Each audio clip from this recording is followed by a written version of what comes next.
Olá, meus queridos, sejam mais uma vez muito bem-vindos ao Escola Online. E dessa vez estamos aí no nosso volume 3 do nosso plano de estudo tutorado, semana 3. Trataremos aí primeira lei da termodinâmica, tema associado aos segundos anos do ensino médio. Mas antes que possamos aí, gente, partir para as atividades, convido vocês, inscreva-se em nosso canal e ative as notificações aí para que vocês possam receber aí tudo que é postado diariamente. E aí, vocês estão junto conosco aí no nosso projeto Enem, projeto Eu Não Erro Mais? Gente, aulas gratuitas todos os dias aí para vocês, abordando os principais tópicos do que é cobrado no Exame Nacional do Ensino Médio. E a Escola Online está nas outras redes sociais. Temos Instagram. Lá no Instagram você pega todo o cronograma e as novidades. E também, galera, visite a nossa plataforma www.plataformaescolaonline.com.br. Lá você vai encontrar, por exemplo, material didático para que você possa acompanhar passo a passo todas as aulas do nosso projeto Eu Não Erro Mais. Tranquilo, galera? Eu sou o Camilo, professor de Física do Escola Online e espero vocês após a vinheta. Vem comigo!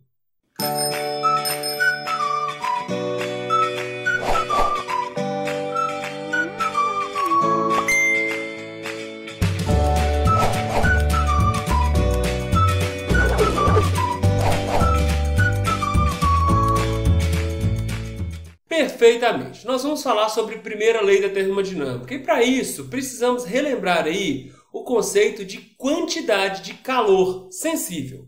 Gente, quantidade de calor. Calor nós não dissemos aí que é energia térmica em trânsito ou trânsito de energia térmica entre corpos aí quando há diferença de temperatura. Gente, o calor sensível, você observa esse calor sendo cedido ou absorvido quando existe diferença de temperatura entre os corpos, ou seja, ele é sensível ao termômetro. Como eu meço essa quantidade de calor? É energia, tá? O corpo está cedendo ou absorvendo energia na forma de calor. Como eu meço? Basta eu pegar a massa, multiplicar pelo calor específico e multiplicar pela variação de temperatura sofrida pelo corpo. Certo, galera? Vimos aí, isso lá no volume 2. Assim sendo, imagina aqui esse becker e essa chama. Vocês conseguem perceber que essa chama está fornecendo energia para o becker? Logo, o becker está absorvendo essa energia. Como a variação de temperatura é maior que zero, a temperatura dessa massa aqui, de líquido, ela vai aumentar. Aumenta o grau de agitação das partículas, das moléculas. Gente, como a variação da temperatura dessa substância é positiva, ele recebe calor. Quando a quantidade de calor é maior que zero, o corpo, aqui a chama cedeu o calor para a substância. Então fiquem espertos com isso, entendam isso. Se a variação de temperatura é maior do que zero, aumentou o grau de agitação das partículas. A quantidade de calor, o corpo recebeu o calor, certo? Então esse corpo aqui recebeu o calor. Nesse caso a chama cedeu o calor. Esse corpo recebeu o calor. Quando a variação da temperatura do corpo é menor do que zero, sendo a temperatura final menor que a inicial, aquele corpo cede calor. É como se essa água estivesse resfriando aqui, ou esse líquido estivesse resfriando, a sua temperatura vai diminuindo. Logo, ele está cedendo calor para o ambiente. Então, vocês têm que ficar esperto com isso. Quando o corpo está absorvendo calor, a sua temperatura aumenta. Quando o corpo estiver cedendo calor, a sua temperatura diminui. Energia na forma de calor. Sensível. Também trabalhamos aí o conceito de trabalho numa transformação gasosa, ou seja, energia envolvida aí, gente, não à custa de diferentes temperaturas. Sim, então nós temos trocas energéticas aí à custa de transformações. Lembram lá? Nós temos as condições de estado, pressão, volume e temperatura representam variáveis de estado. Então eu tenho esse becker, aqui eu tenho uma massa gasosa. Essas moléculas aqui estão se movimentando. Aí ela vai sofrer uma transformação a pressão constante. Eu não vou mudar a pressão. Mas, por exemplo, essa chama aqui está fazendo com que essas moléculas vibrem mais intensamente. Vibrando mais intensamente, elas vão se chocar com maior frequência, com maior intensidade, aqui no êmbolo, fazendo com que esse êmbolo, por exemplo, suba. Logo, essas moléculas aqui, elas ocupam agora um maior volume. houve uma variação de volume. Gente, o trabalho envolvido aí depende da pressão que o gás exerce e da variação de volume. Volume final menos volume inicial. Gente, eu quero que vocês lembrem, trabalho é uma forma aí, ó, de transferência de energia, certo? Então, nesse caso aqui, se o volume aumentou, é porque essas moléculas aqui internas estão fornecendo energia para o meio. A variação de volume maior que zero significa que o trabalho positivo. O gás cede energia para o meio. Então, o trabalho, gente, é proporcional à variação de volume. Pensou em trabalho, só observa se houve expansão ou contração. Tranquilo? Se houver uma expansão, significa que a variação de volume é maior que zero. Gente, o volume final vai ser maior que o inicial. Logo, o trabalho é positivo. O gás realiza trabalho sobre o meio. O gás estará cedendo energia para o meio. Se a compressão, se a variação de volume é menor do que zero, ou seja, o volume final é menor que o volume inicial, alguém externamente forçou o êmbolo a baixar. Logo, o meio realizou o trabalho sobre o gás. Então, quando o trabalho é negativo, o gás recebe energia do meio. Gente, pensou em trabalho, pensa em variação de volume. Se a variação de volume é positiva, se ocorre uma expansão, trabalho positivo. Gás cede energia para o meio. Se acontece a compressão, é o meio que está cedendo energia na forma de trabalho para o gás. Beleza.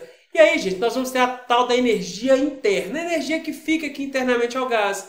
E nós falamos que em gases monoatômicos aí, né, a energia interna está associada à energia cinética.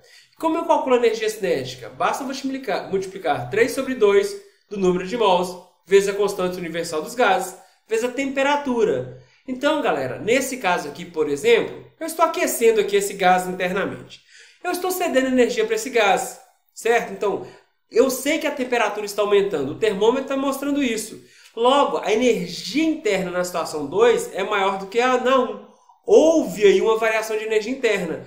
E o que me dá noção disso é a temperatura. Se a temperatura T2 é diferente da temperatura T1, significa que houve uma variação de energia cinética. E a variação da energia cinética está associada à variação da energia interna. E eu gostaria de lembrar para vocês que no caso da energia interna, a variação da energia interna está associada à variação de temperatura. Tá, gente? Lei de Joule para os gases perfeitos ou ideais. A energia interna de uma quantidade de gás perfeito é função exclusiva de sua temperatura. Tem uma temperatura T1, eu tenho uma energia interna 1. Eu tenho a temperatura T2 maior que T1, agora a energia interna aumentou. Então, gente, quando eu for falar em energia interna e variação da energia interna, eu só vou olhar a variação de temperatura. Se a temperatura T2 é maior que T1, significa que a variação de temperatura é positiva. A energia interna aumentou. A variação da energia interna é maior que zero. Agora eu tenho mais energia interna guardada aqui dentro, ó, internamente do que antes. Agora, se houver um resfriamento, se a temperatura T2 for menor que a temperatura T1, a variação de temperatura é negativa. Logo, esse gás apresenta uma quantidade de energia interna menor do que antes. A energia interna diminuiu. Se não há variação de temperatura, não há variação da energia interna. Ah, professor, não tem energia envolvida? Tem. Pode acontecer que entre uma quantidade de energia na forma de calor, mas sai a mesma quantidade na forma de trabalho. Então, internamente aqui, não aumenta nem diminui a energia. Certo, galera? Então, gente, para falar sobre a primeira lei da termodinâmica, vamos pensar o seguinte. Num processo termodinâmico sofrido por um gás, há dois tipos de energias trocadas com o meio exterior. Um é o calor trocado, que nós vimos lá no primeiro slide, certo? Quantidade de calor sensível. E a outra é o trabalho realizado ou sofrido pelo gás. Eu vou representar aqui trabalho pela letra T ou pela letra W. Então, imagine essa situação. Esse gás aqui tem uma energia interna 1, o 1. Aí, é como se fosse uma chama aqui. Ó. Vamos dizer que nesse caso, o meio está cedendo energia na forma de calor para o gás. Certo? Então, esse gás está recebendo energia na forma de calor, mas ele está liberando parcela de energia na forma de trabalho. Galera, se ele recebe mais energia na forma de calor do que cede na forma de trabalho, a energia interna dele aumenta. Agora, se ele recebe menor quantidade de energia na forma de calor e cede uma maior quantidade do que recebeu na forma de trabalho, a energia interna dele diminui. Então, gente, a ideia é essa, ó, a variação da energia interna final menos inicial. Por exemplo, o gás recebe energia na forma de calor e libera na forma de trabalho. Professor, ele pode receber na forma de trabalho também? Pode, basta haver uma compressão. Aí o meio estaria cedendo energia para o gás na forma de trabalho. Então vamos lá. Quando a quantidade de calor é maior que zero, calor entra no sistema, o meio está cedendo energia na forma de calor para o sistema. Quando a quantidade de calor é negativa, significa que o gás está liberando energia na forma de calor. Há um resfriamento, por exemplo. Quando o trabalho é positivo, galera, ou seja, trabalho positivo significa o quê? Variação de volume maior que zero. O êmbolo aqui está subindo, está aumentando aqui o volume ocupado pelo gás. Logo, a energia está saindo do sistema. É o gás que realiza trabalho sobre o meio. Se o trabalho é negativo, é o meio que está comprimindo. A compressão aqui, a variação de volume é negativa. Como o trabalho só depende do volume, o trabalho depende da variação de volume, nesse caso, trabalho negativo significa que a energia está entrando no gás, nessa região, na forma de trabalho. Aí, gente, a variação da energia interna de um sistema é dada pela diferença entre o calor trocado com o meio exterior e o trabalho realizado no processo termodinâmico. Você vai ver o quanto que envolve aí entrando ou saindo de energia na forma de calor e entrando ou saindo também na forma de trabalho. E isso vai te dar aí ao balanço a quantidade de energia interna lá que variou. Certo, galera? Beleza. Lembrando, ó, se a temperatura aumenta, a variação de volume é maior que zero, a energia interna é maior que zero. Aumentou a energia internamente. Entrou maior quantidade de energia do que saiu. Se a variação de temperatura é negativa, a variação da energia interna é negativa. Nesse caso, a energia interna diminui. Nesse caso, ele sai maior quantidade de energia lá do gás do que entra. E se não há variação de temperatura, não há variação de energia interna. Gente, desculpa, aqui não é menor não, tá? É igual a zero. A variação da energia interna aqui é igual a zero. Corrija isso para mim. A energia interna não varia. Tranquilo? Pois bem, galera, nós temos uma primeira questão. E eu convido vocês a fazer uma análise completa dessa questão. É uma questão que eu posso dar resposta aqui simples e puramente e partir para o próximo. Mas não. Vamos fazer uma análise completa. Nós temos aí recebido muitas respostas positivas do nosso trabalho, justamente por isso, pela atenção e pelo zelo que nós temos tido com os alunos. Então vamos lá, ó.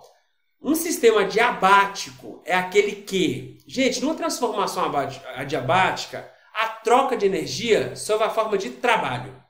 Não há variação, troca de energia sobre a forma de calor. Então, não há troca de calor com o meio externo. Por quê? O processo é extremamente rápido, não dá conta desse calor fluir do gás para o meio ou do meio para o gás. É um processo extremamente rápido. Ou o gás está contido num sistema hermeticamente fechado, que não permite a troca de calor. Gente, existem duas modalidades de energia envolvidas aí, ó, para variação da energia interna. O calor trocado e o trabalho realizado, né? Então, vamos lá. Transformação adiabática, eu sei que a quantidade de calor trocado é nula. Acaba que você não tem aí variação de energia devido à quantidade de calor trocada. Tá bom, então eu sei que a variação da energia interna seria menos o trabalho, porque a quantidade de calor é zero. Tá bom. Numa compressão adiabática, se está comprimido, galera, a variação de volume é negativa. A variação do trabalho, o trabalho também é negativo. Galera, se a variação da energia interna é menos o trabalho, menos da equação, tá vendo?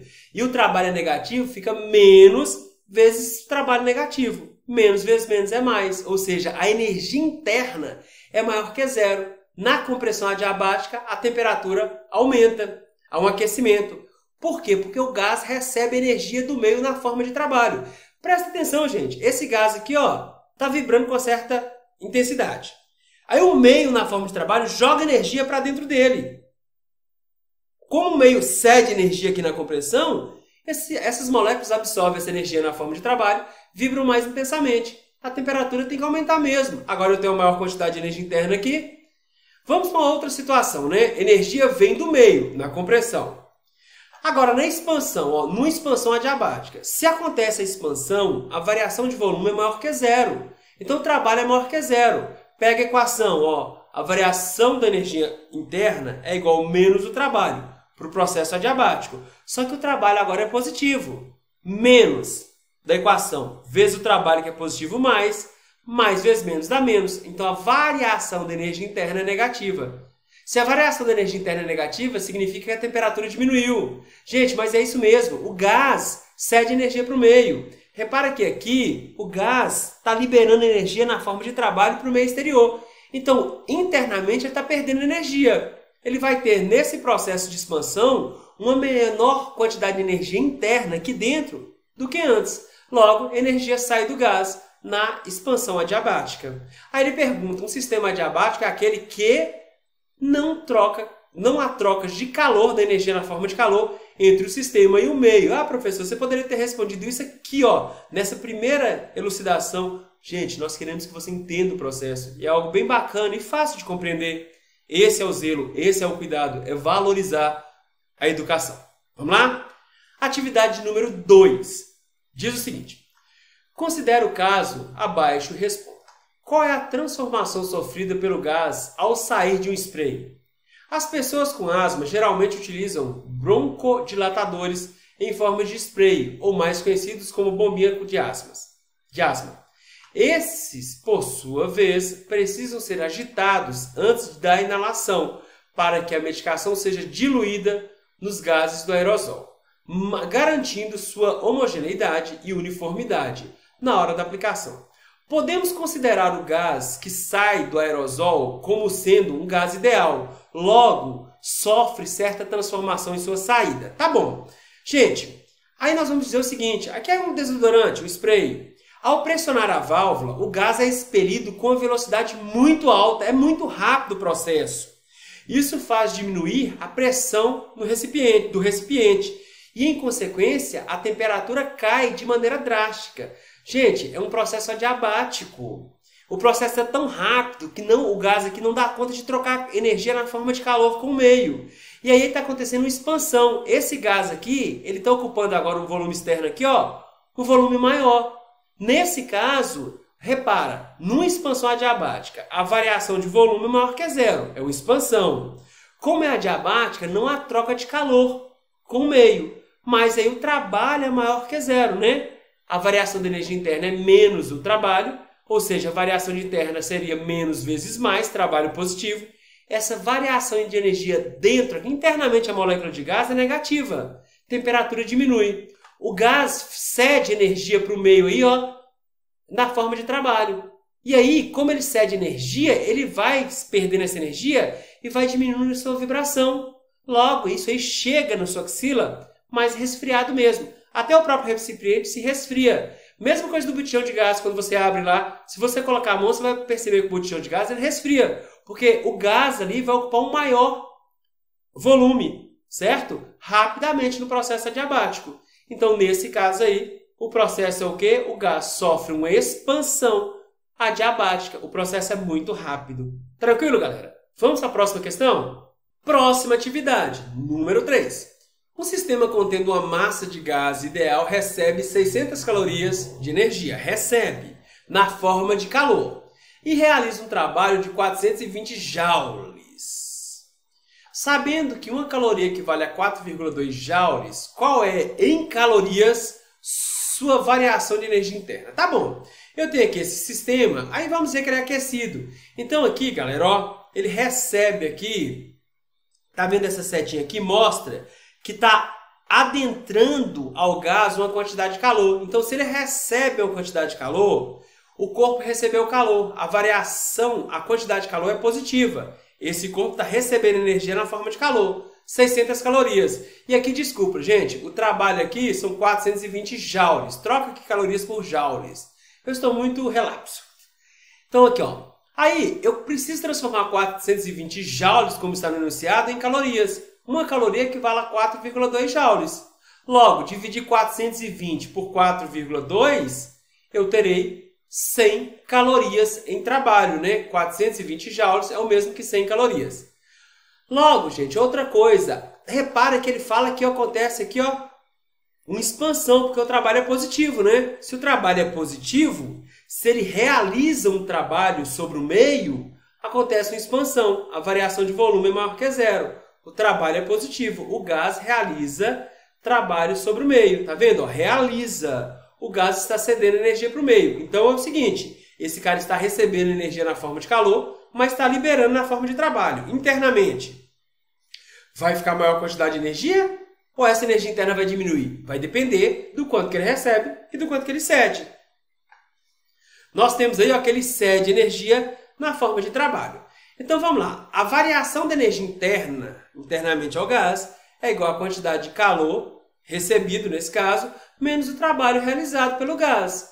Nós sabemos aí que a variação da energia interna é igual a 600 calorias que ele recebeu na forma de calor, menos as 100 calorias que ele cedeu na forma de trabalho. Nesse caso, a variação da energia interna são 500 calorias. Aqui dentro, devido à entrada de uma quantidade de calor e a saída de energia na forma de trabalho, fica um saldo de 500 calorias. Então, a variação da energia interna é maior que zero. Aí, gente, eu converti isso para joules só para brincar um pouquinho. Uma caloria é 4,2 joules, 500 calorias é igual a variação da energia interna, 500 que multiplica 4,2, 500 calorias é o mesmo que 2.100 joules. Mas a resposta ele quer em calorias. Seria essa aqui. Eu quero que vocês percebam o seguinte, galera. Se a variação da energia interna é positiva, as moléculas aqui dentro agora estão com mais quantidade de energia, estão vibrando mais intensamente. Logo, se elas vibram mais intensamente, aumentou a temperatura. Então, a temperatura final T2 é maior do que a inicial T1. Variação da temperatura maior que zero. A variação da energia interna é maior que zero. A energia internamente ao gás aumentou, certo? Ele recebeu maior quantidade de calor do que liberou a energia na forma de trabalho. Espero que tenha ficado claro. Não é difícil não, só ter um pouquinho de cuidado. Numa transformação isobárica, ou seja, a pressão constante, um gás sob pressão de 100 newtons por metro quadrado, essa pressão é constante, a transformação é isobárica. Aumentou seu volume de 0,2 metros cúbicos para 0,8 metros cúbicos. Durante esse processo, o gás recebeu 850 joules na forma de calor. Determine o trabalho realizado pelo gás. Gente, temos a pressão, volume inicial, volume final e a forma de energia aí, na forma de calor. E olha que está em joules, hein? Logo, o que é o trabalho? É o produto da pressão, que é constante, vezes a variação de volume. Reparem que eu coloquei tudo no sistema internacional, tive esse cuidado. Então, o trabalho aí seria pressão, 100 newtons por metro quadrado, vezes a variação de volume. Passou de 0,2 metros cúbicos para 0,8. Então, essa variação de volume aqui foi de 0,6 metros cúbicos. 100 que multiplica 0,6. O trabalho aí realizado pelo gás seria de mais 60 joules. Então, gente, houve uma expansão. O gás acabou cedendo energia para o meio. Ele recebeu 850 na forma de calor e cedeu 60 na forma de trabalho. E agora, a variação da energia interna do gás. A variação da energia interna é a quantidade de calor, nesse caso recebida, menos o trabalho realizado. Repara que está todo mundo em joules, tá? Você tem que ter cuidado. A variação da energia interna é igual a 850 menos 60. 60 é positivo, né? Logo, internamente lá o gás, houve um acréscimo de 790 joules em energia. Tranquilo, gente? Gente, se a energia interna é maior que zero, as moléculas lá ficaram com maior quantidade de energia. Elas estão vibrando mais intensamente. A temperatura é na medida do grau de agitação das partículas, das moléculas. Logo, olha a letra C. A temperatura do gás aumentou, diminuiu ou permaneceu constante? Justifique. Galera, como a energia interna aumentou, observe aqui na letra B, temos que a temperatura final do gás será maior que a inicial. Logo, houve aumento da temperatura do gás. Variação da energia interna positiva significa variação da temperatura positiva. Gente, bastante detalhe, mas não é difícil não. Chegamos ao final aí, galera, de mais uma semana e nós esperamos vocês aí no nosso projeto Enem. Eu não erro mais. Galera, tem sido show, tem sido muito bem aceito, certo? Visite a nossa plataforma e conheça lá os materiais postados semanalmente para vocês. Todos os dias aí temos aí aulas com os professores da Escola Online no Projeto Enem. E lembre-se, galera, na quarta-feira, sempre um show da equipe de redação. Redação vale muito no Enem, hein? Aprenda lá com a professora Dayana, certo? E o professor Genival. Galera, forte abraço para vocês e até a próxima. Bye, bye!